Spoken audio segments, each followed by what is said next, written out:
Alright, so in today's video, I'm going to be answering a question that I'm pretty sure is on a lot of people's mind. Do you need a college degree in order to get into ethical hacking, to get in this field of whether it be pen testing or red teaming? I'm going to answer that in this video, so stay tuned.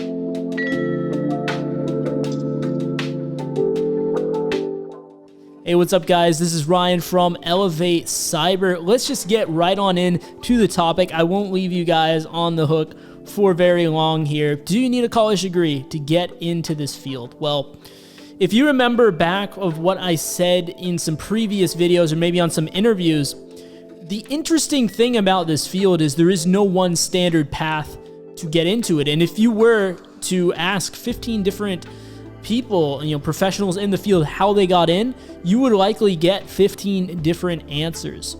So with that being said, college is most certainly one of the options that you can go. And it really depends. If you want to get in, like we're targeting in this video, the pen testing side, the red teaming side, it's honestly, I would go as far as to say it's not even ideal. But yeah, to not leave you guys on the hook any longer, it is not a requirement to have a college degree, but there's some caveats to that. Let me go through them right now. So you will come across companies in your job search, all your job searching, you will definitely come across some companies that are going to require a college degree. That is just the world that we live in. There's a lot of companies that are still really old school, particularly if I had to name a class of them, it would be like the banking industry, the financial companies. They tend to be more old school in their approach, and they're looking for someone that has like a bachelor's degree and, your standard cookie cutter type of setup, right? And so, and even beyond just the financial system, you will definitely find other companies that have strict requirements on that. But let's take a step back here for a second. When you're looking for a job, you're not trying to get hired by 1,000 companies at once. You only need one yes, okay? So it's all about running volume. It's a numbers game when you look for jobs, right? You can view it in the same way. If any of you guys have learned sales, it's kind of the same thing. And effectively, you are running sales. You are selling yourself. You're in the business of marketing yourself and selling yourself to potential employers.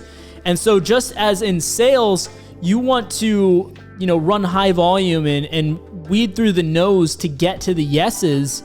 That's exactly what you need to do in your job search. So even though there are companies out there that wouldn't even give you the time of day if you didn't have a college degree in, some kind of IT related study, that doesn't mean that you should even necessarily care, right? Because if you can get one yes, and I guarantee you, there are a lot of companies out there will hire you without a college degree because of how in demand this is and how much of a shortage there is out there for people with this skill set. So if that is you, if that is the role, the need that you're fulfilling, then there is a place for you in this space. And another thing I wanted to touch on, especially for you older guys that might think you're too old or whatever, which you're not.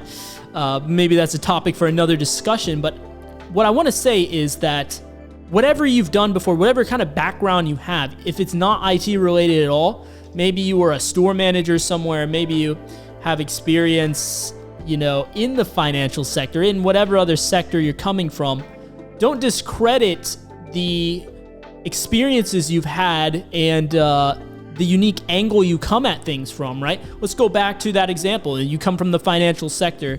Well, I'll tell you, there's a lot of pen testing jobs out there or even red teaming stuff in the financial sector. And if you have that insider knowledge of, the banks and what are the critical assets and things like that, and what are some of the biggest things that they need to keep safe and biggest issues that you've noticed from your job in the financial sector, well, you can bring that perspective onto a red team or a pen testing team, and you can help prioritize that. No, these are the vulnerability. This vulnerability should actually be more critical because it affects this, and this, or whatever. Just an example. You have insider knowledge on that space. So whatever it is, whatever prior experience you have, maybe you were a manager. Okay, well, you had experience, you were a store manager, but you still had to lead people. You still had to fulfill those managerial duties. Maybe you would make a good team lead. Once you got your technical skill set a little bit up there and improved, refined, right?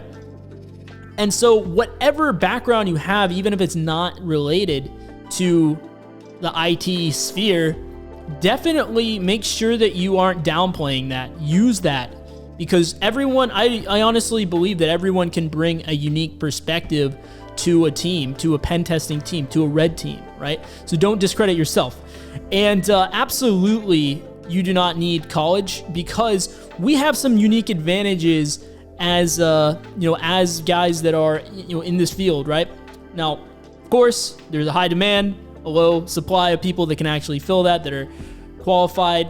But if you can become qualified, we have the unique advantage of we don't need a job to become qualified in this field. Not all fields are like that if you think about it, right?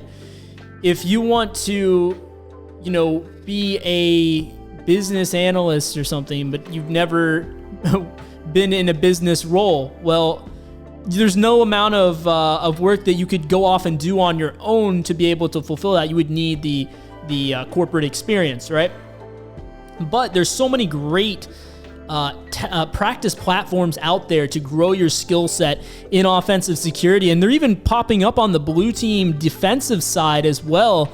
I think that's going to be a really growing one there too. But for us as pen testers, as red teamers, on the offensive side, we have an overabundance, in fact, of resources. We mention a lot of them on this channel. TryHackMe, probably the best place to get started if you are brand new to this stuff. I recommended that to someone the other day. They're loving it, and shout out to all you guys that are just learning this and checking out TryHackMe, because that is a tremendous learning platform when you're getting started. There's also, of course, Hack the Box, a more intermediate level, and then you have Offensive Security Proving Grounds. I'll be talking about that one pretty soon. But then you just have a plethora of other ones as well. I honestly couldn't name them all. There's just so many out there that you can learn either for free or on the cheap. A lot of these resources that I just mentioned, not too expensive. And so, needless to say, we have so many options of how we can build up our skill set without even having to get a job. Of course, OSCP is the big one, the big HR filter certification. If you get that one, then, and you can show that you've learned outside of that and you've built up your skill set on your own, you will be A-okay. And with that being said as well, there's other things you can do too, right? If you start building a following on Twitter, Twitter's a huge platform for this, for the security space. You can kind of make a name for yourself out there. If you can write a blog, that's a tremendous way to show value even without a college degree. If you can, I've used this one personally on a lot of interviews, showing the employers, the recruiters, my blog site and explaining to them my motivation behind it and what I hope to achieve with it, and the value, and just communicating and selling them on the value that it brings to security as a whole. So things like that, you really got to think outside the box a little bit.